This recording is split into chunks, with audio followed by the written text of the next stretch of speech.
mwaka libario ki piera rio nera ma Lamony me LDU ki mako en donc mi yer puda yepi million pod me chilling million ario ujane sara woni pat wi pokaren karme lockdown furwa ti lockdown duguji ha de ma bono puro yape manok so LDU no giti very powerful ke hiring again maka senior presenter producer ko be TV ko man o mago flas panyora chire ininge according to science. But anyway, getting back to the Guyana, I want a story pa daho enani.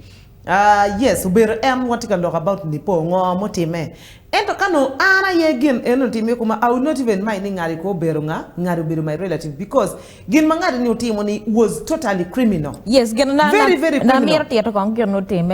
ni ina yela mego ini watching anything iti chelo jemene inget gyo rech chips king ngo LDU biena ka resting dara magiti ka tijinget gudi nyir PMR ke mataka ti pom mo onyiko la mego ni chake ki wango mer maraj so donc kita ariar ki no ni jone bida karagi wat la LDU ki la mego ni so donc mi mer fine met 2 million and is like a Sarah but why am ka mi ropeni ko ema pingo kala cho ogweyo daga malyet to wal kiteri prison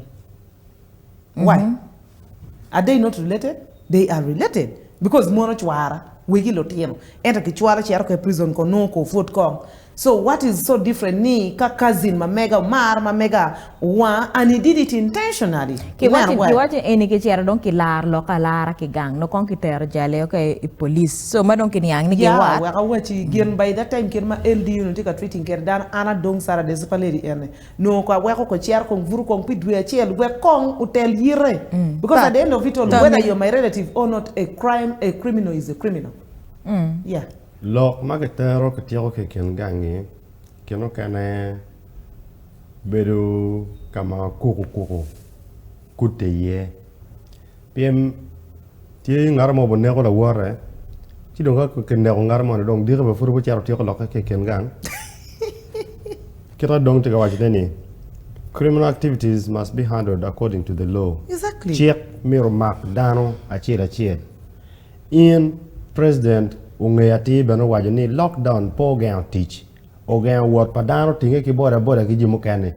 ini no ana te chat ene bena tika yopo ke kuona in bena tika word tika biro ka makane teach me en ber na ramne ki in gwa ko be no wagane tika teach I biro bena teach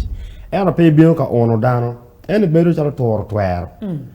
PM kumbeti ema amero wachini dago mo ken gimati kuma wepi will imunyo tika wachini she has grown with the scars king ogni poyo matieni poyo pi aba poyo dong imunyo joma tika ko loka elara eni mwaka dong piera ya duibe non peba kono konfutie kono konyo tarong ngata ngebe pe er fuditi ko ni chwingi mone tie scars mone and waroma yeni LDU part makicho ge kar anywhere unprofessional dana mena makicho ge ken gang no John we need more staff me enforcing genman mengo ke gang what ke bekalonga curfew. They even brought them before the curfew time because I remember just part a little to interject a little and apoyo ke rama obedo ke elections ben these guys continue working so peki kerogi just as per se ni make a curfew. Remember the crime preventers, Emma? Yes. Some of them were crime preventers. So Kiramaki phasing out the crime preventers, Chiki turning them, most of them into LDU's Okwanyo, the forces, UPDF kare, Kingoki, Uganda police forces. But enter to say ni gen obedo no pegging out and check wajani abs again ignorance of the law is not what to crime. So Petwar wajan in paying you check in and what part. Anata merni wakatong machek abili mon LDU bo kech beru chara wengilo tiar pangara chien go kwano chiek ginge kramir go do ko de chiek era pe win mading mo kana timo jimme ka kita getimo ko ni de pege waro chiek makikero manu mir go lobi chiek ma mir wo twer padang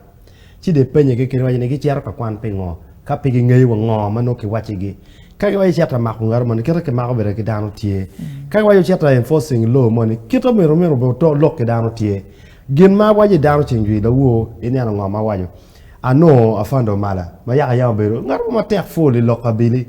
sara ge ene ge walk to work nyero choko dano chok mo ento nyiri as of yesterday nyero out dul pa security apenye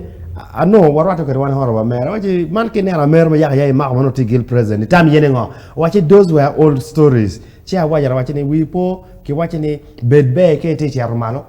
piem ke te dugu pin bene mera